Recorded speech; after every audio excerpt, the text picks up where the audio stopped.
নমস্কার।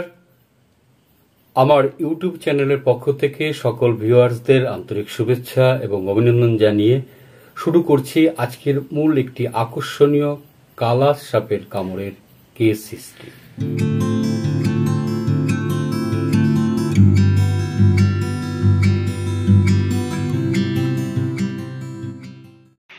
সাপের কামড়ে কোনো মৃত্যু ঘটলে যত না দ্রুত তা বিভিন্ন সংবাদ মাধ্যমে ছড়িয়ে পড়ে, অথচ চিকিৎসকের অসামান্য দক্ষতায় নিশ্চিত মৃত্যুর হাত থেকে সাপে কাটা রোগীর বেঁচে ওঠার কাহিনী সেই অর্থে কোনো সংবাদ মাধ্যমে প্রচারিত হতে দেখি না।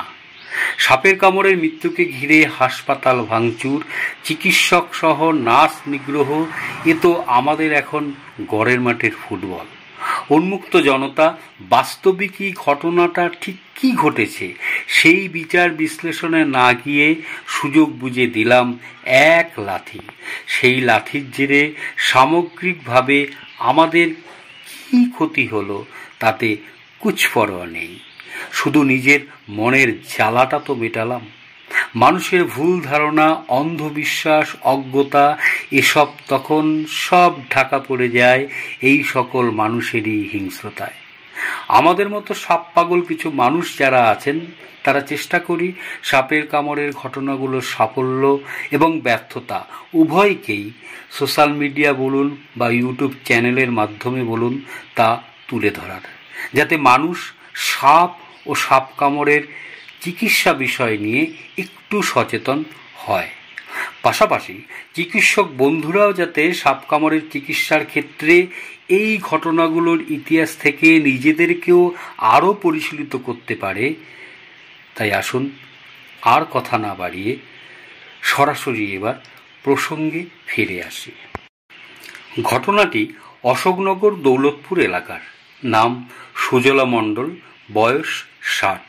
স্বামী, পুত্র, পুত্রবধূ, নাতি নাতনি নিয়ে সুখের সংসার। বাড়িতে মনসা পূজা আছে। বিশ্বাস অনুযায়ী প্রতি বছর মনসা পুজোও করেন। স্বামীর কৃষিকাজের পাশাপাশি নিজেদের পালিত পশু গরু ছাগলের দেখাশোনা এখনও তিনি নিজের হাতেই করেন। লাজুক স্বভাবের ভদ্রমহিলা কথা কম বললেও ছেলেদের প্রতি স্নেহ, ভালোবাসা এবং কর্তব্য পরায়ণে অত্যন্ত বিনয়ী। মা অসুস্থ বোধ করলে ছেলেরাও মায়ের প্রতি যথেষ্ট যত্নবান।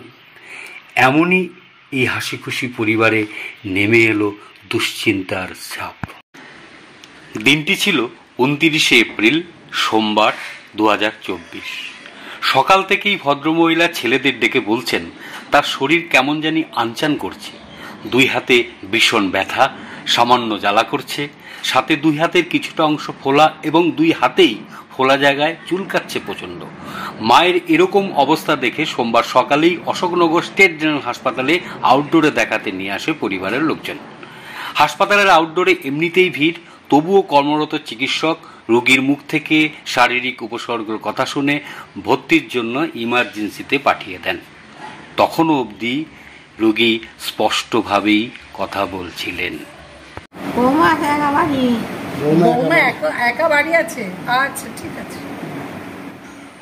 মহিলা ওয়ার্ডে ভর্তি হয়ে যাওয়ার পর রাউন্ডে দেখতে আসেন ডাক্তার অপর্ণা ভট্টাচার্য।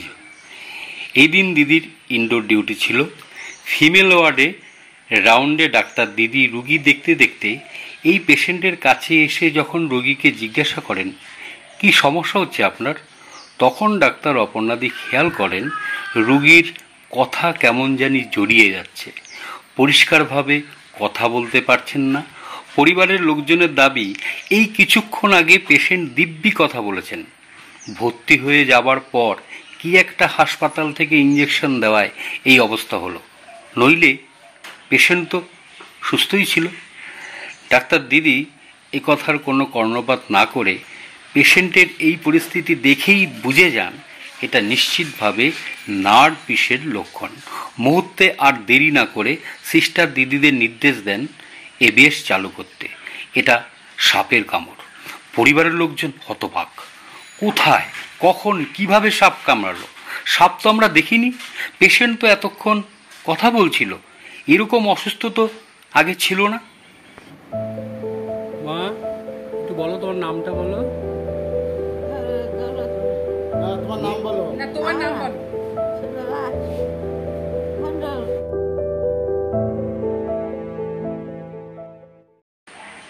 দুপুর 1:10। অশোকনগর স্টেট জেনারেল হাসপাতাল থেকে ডাক্তার অপর্ণাদির ফোন রিসিভ করতেই ডাক্তার দিদির কণ্ঠ, আরে কোথায় আছেন, শিগগিরই আসুন, ভীষণ ইন্টারেস্টিং, কালাচের কামড়, চলে আসুন। প্রচণ্ড গরম, ঘরেতে বসেই প্রাণ ওষ্ঠাগত, তার উপর কালাচের খবর।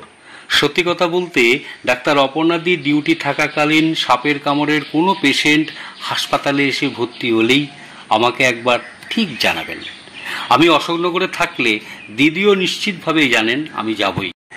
তাই দ্রুত হালকা পায়জামা পাঞ্জাবি গায়ে চাপিয়ে সাইকেল চালিয়ে দিলাম ছুট। প্রখর রৌদ্রময় গরমের তাপকে উপেক্ষা করে যখন হাসপাতালে পৌঁছালাম, তখন অলরেডি ডাক্তার দিদি 10 ভাইল এবিএস দেওয়ার পর আরও 10 ভাইল এবিএস চালু করে দিয়েছেন। 20 ভাইল এবিএস দেওয়ার পরও পেশেন্টের সাথে কথা বলে যা বুঝলাম, গাঁটে পিঠে ব্যথা তখনও পুরো কমেনি, কথা বলছেন তবে পুরোপুরি স্বাভাবিক নয়, আর দু চোখ পুরো টোসিস না হলেও মাঝে মধ্যে খুব সতর্কভাবে পেশেন্টের চোখ দুটোর দিকে লক্ষ্য রাখলে বোঝা যাচ্ছে দু চোখ কেমন জানি ঢুলু ঢুলু মনে হচ্ছে, দুটি চোখ স্বাভাবিক মেলতে একটু সমস্যাই হচ্ছে।